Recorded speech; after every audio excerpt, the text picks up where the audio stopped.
안녕하십니까, 김신조입니다. 지난 6월 16일 리플과 SEC 간의 현황 업데이트 보고서 제출 기한이었죠.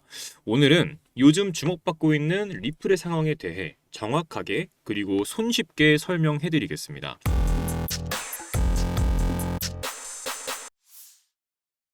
핵심 포인트는 바로 이겁니다. SEC와 리플의 소송이 사실상 끝나가고 있다는 신호가 나왔다는 점. 리플은 지난 수년간 미국 SEC, 그러니까 증권거래위원회와 법정에서 싸움을 이어왔어요. SEC는 리플은 미등록 증권이다 라고 주장하며 불법으로 판매된 코인이라고 문제를 제기했죠. 당연히 리플은 반박했고 그 결과 법적 공방이 3년 넘게 이어졌습니다. 그런데 6월 16일 양측 모두 법원에 항소를 잠시 멈춰달라는 요청서를 제출했습니다. 이건 무슨 뜻일까요? 이건 단순히 시간을 끌자는 게 아니고요. 소송을 일단 멈추고 합의에 가까운 절차로 들어가겠다는 의사 표현인 거예요. 쉽게 말하면 더 싸우지 말고 우리 이제 마무리 단계로 가자 라는 흐름이라는 거죠. 이번 요청은 지난 4월에도 한 번 있었다가 연장된 것이고 이번에도 법원이 받아들일 가능성이 높습니다. 자, 그럼 이게 왜 중요할까요? 리플은 오랫동안 규제 리스크라는 발목에 잡혀 있었죠. 이 문제가 해결된다면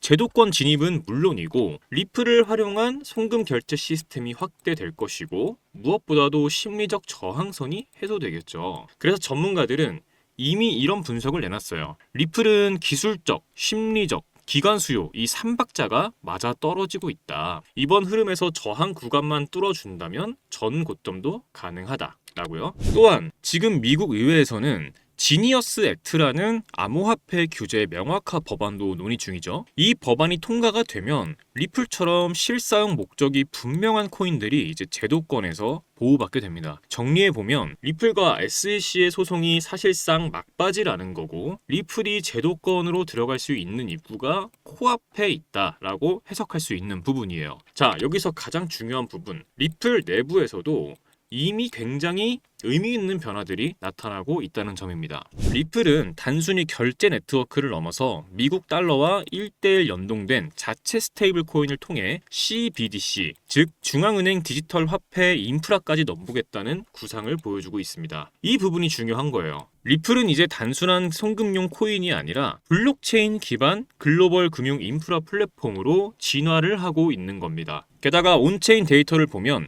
리플 대규모 홀더, 즉 고래 지갑들이 최근 다시 매집에 들어간 정황도 포착되고 있습니다. 거래소로부터 리플을 인출해 개인 지갑으로 이동시키는 물량이 늘어나고 있다는 것은 시장에 던질 목적이 아니라 보유하겠다는 신호인 거죠. 이런 움직임은 일반 투자자들보다 훨씬 먼저 정보를 접하는 기관 혹은 내부 네트워크와 가까운 투자자들의 선제적 반응일 가능성이 크다는 겁니다. 자, 여러분, 지금 우리는 법정 통화, 블록체인, 결제 인프라, 자산 시장이 하나로 연결되고 있는 거대한 전환점 위에 서 있습니다. 지금 이 흐름은 단순히 코인 가격이 오르냐 마느냐의 문제가 아니거든요. 기존 금융 질서 자체가 바뀌고 있는 흐름이고 우리는 그 안에서 투기꾼이 아닌 투자자로서 어디를 중심으로 보고 어떤 전략을 세울 것인지를 생각해야 합니다. 여러분도 잘 아실 거예요. 어느 날 갑자기 특정 코인의 가격이 치솟고 SNS와 유튜브, 커뮤니티가 온통 그 코인 얘기를 뒤덮이죠. 그런데 그 타이밍에 진짜 수익을 낸 사람들은 누구일까요? 이미 조용할 때 들어간 사람들. 그리고 그 조용한 순간을 정보와 분석으로 파악한 사람들입니다. 그렇다면 우리가 바라봐야 할 건 무엇일까요? 바로 기반을 깔고 있는 코인들,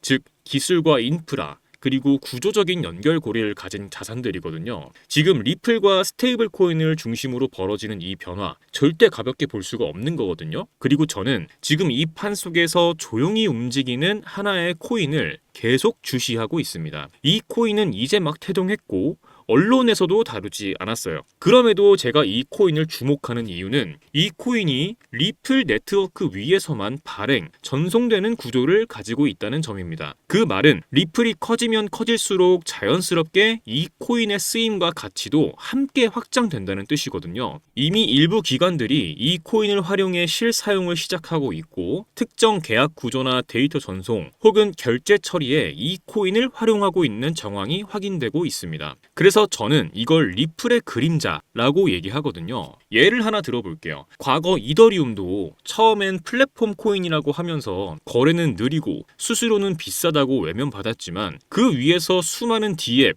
NFT, 디파이가 구축되며 결국 기반이 된 덕분에 자연스럽게 가치가 올라갔습니다. 지금 제가 주목하고 있는 이 코인도 그와 유사한 구조적 가능성을 갖고 있어요. 제가 가장 중점적으로 보고 있는 부분은 이 코인은 리플 네트워크 안에서만 유통 가능하며 기술적으로 강하게 엮여 있기 때문에 리플 네트워크가 성장하면 무조건 함께 성장할 수밖에 없는 구조라는 거죠. 이건 같이 움직인다가 아니라 붙어 있다는 표현이 더 정확합니다. 리플이 움직이면 반드시 반응해야만 하는 코인. 그게 바로 이 코인이거든요. 지금은 조용해요. 하지만 저는 이 조용함을 기회로 보고 있습니다. 여러분, 시장은 언제나 조용한 신호로 시작되죠. 차트가 반등하고 뉴스가 쏟아진 다음엔 누구나 말합니다. 아, 오르기 전에 미리 살 수 있었더라면 하고 말이죠. 저도 그랬었고요. 하지만 그때는 이미 너무 늦었다는 거죠. 지금은 데이터도 뉴스도 조용하지만 물 밑에서는 분명히 움직임이 시작됐어요. 제가 그 움직임을 실시간으로 보고 있고 제 포트폴리오에 담아뒀습니다. 그래서 그 정보를 이 영상 끝까지 시청해주신 우리 구독자분들께 공유해드리겠습니다. 지금 영상에서 보시는 이 번호,